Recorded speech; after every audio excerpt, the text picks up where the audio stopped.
2월 12일 하늘에서 내리는 일용할 양식 하나님의 말씀은 민수기 30장 1절에서 5절까지 말씀입니다. 모세가 이스라엘 자손 지파의 수령들에게 말하여 이르되 여호와의 명령이 이러하니라. 사람이 여호와께 서원하였거나 결심하고 서약하였으면 깨뜨리지 말고 그가 입으로 말한 대로 다 이행할 것이니라. 또 여자가 만일 어려서 그 아버지 집에 있을 때에 여호와께 서원한 일이나 스스로 결심하려고 한 일이 있다고 하자.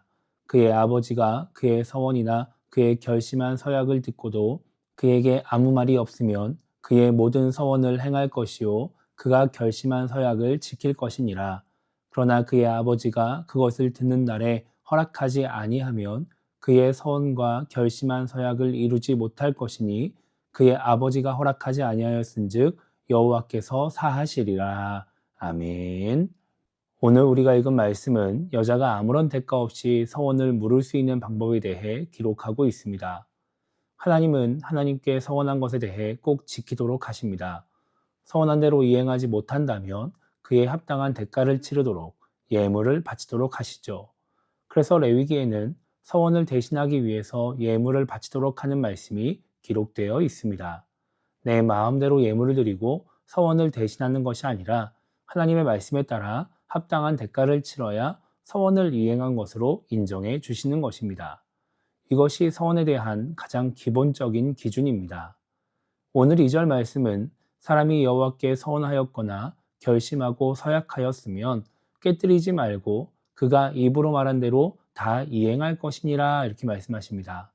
여기서 말하는 사람은 남자, 남편, 젊은 남자를 의미합니다. 그러니까 남자가 서원을 했다면, 약속했다면 지켜야 한다는 것입니다. 그런데 3절부터 나오는 말씀을 보면 여자는 아무런 대가 없이 하나님이 정하신 예물을 드리지 않고도 서원을 물을 수 있다는 말씀이 기록되어 있습니다. 3절을 보면 아버지와 함께 살고 있는 어린 여자가 하나님께 서원을 하거나 스스로 결심을 했습니다. 내 마음으로 결심한 것도 하나님과의 약속이기 때문에 지켜야 합니다. 그런데 그 아버지가 딸의 서원이나 결심을 듣고 허락하지 않으면 서원이나 결심을 지키지 않아도 됩니다. 아버지가 허락하지 않았기 때문에 하나님은 서원의 예물을 바치지 않아도 서원을 물러주신다는 것입니다. 만약 아버지가 듣고도 아무 말도 하지 않았다면 허락한 것으로 생각해서 서원이나 결심을 지켜야 합니다. 6절부터 나오는 말씀을 보면 여자가 결혼을 하면서 서원이나 결심을 했는데 남편이 허락하지 않으면 서원이나 결심이 무효가 된다고 말씀하십니다. 부부가 되기 직전에 서원이나 결심을 했다 하더라도 그것을 지키는 시기가 결혼한 다음이기 때문에 남편의 의사를 존중해 주는 것입니다. 결혼한 여자가 서원이나 결심을 했을 때에도 남편이 허락하지 않으면 무효가 됩니다. 다만 서원이나 결심에 대한 내용을 듣고 시간이 지난 뒤에 허락하지 않으면 그것은 지켜야 합니다. 대가를 치르고 물러야 하는 것이죠. 오늘 말씀을 통해 우리가 생각해 봐야 하는 것은 하나님의 질서를 존중해야 한다는 것입니다. 하나님께서 아버지와 남편에게 어린 딸과 아내의 서원을 허락하지 않을 수 있는 권한을 부여하신 것은 아버지와 남편에게 하나님의 버금가는 주권을 부여하셨다고 볼 수 있습니다. 그래서 아버지와 남편이 가장으로서 여자의 주권자가 됨을 알려주시는 것이죠. 이것이 지금 우리의 관점에서는 남녀 불평등이라고 볼 수 있지만 성경적으로는 하나님의 신실하심이라고 볼 수 있습니다. 하나님은 창세기 3장에서 선악과를 먹은 하와를 저주하시면서 너는 남편을 원하고 남편은 너를 다스릴 것이니라 이렇게 말씀하십니다. 세번역 성경은 이 말씀을 내가 남편을 지배하려고 해도 남편이 너를 다스릴 것이다 이렇게 번역을 합니다. 여자가 남자를 지배하고 싶어도 하나님이 남자가 여자를 지배하도록 만드시겠다는 것입니다. 하나님은 아담에게 선악과를 먹지 말라고 말씀하셨습니다. 그리고 아담이 하와에게 선악과를 먹지 말라고 말해서 하와도 선악과를 먹으면 안 된다는 것을 알고 있었습니다.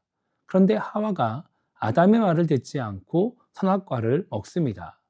그러니까 이 모습을 보신 하나님은 여자가 남자를 지배하고 싶어 해서 남자의 말을 안 듣고 죄를 지은 것으로 이해를 하십니다.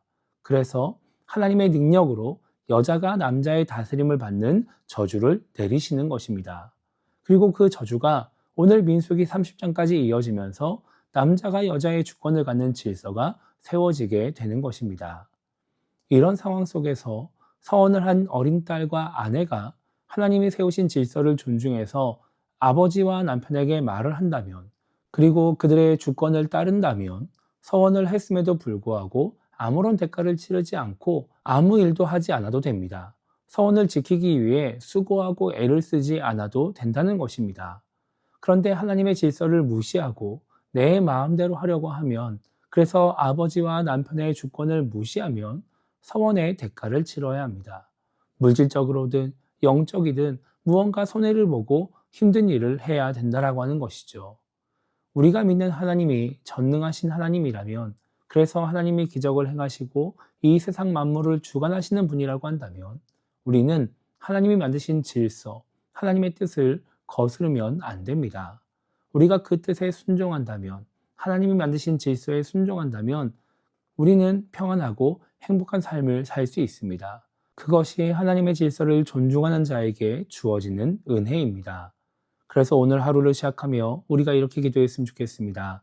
하나님을 믿는 백성임에도 불구하고 하나님이 세우신 질서를 존중하지 않는 그런 신앙인이 되지 않게 달라고 기도했으면 좋겠고요. 하나님이 세우신 질서를 존중하며 평안과 행복 가운데 살아가는 신앙인이 되게 달라고 기도하며 오늘 하루를 시작했으면 좋겠습니다. 그렇게 하나님이 세우신 질서를 존중함으로써 그 질서를 통해 하나님이 주시는 은혜를 누리며 살아가는 우리 모두가 되기를 주님의 이름으로 축복합니다.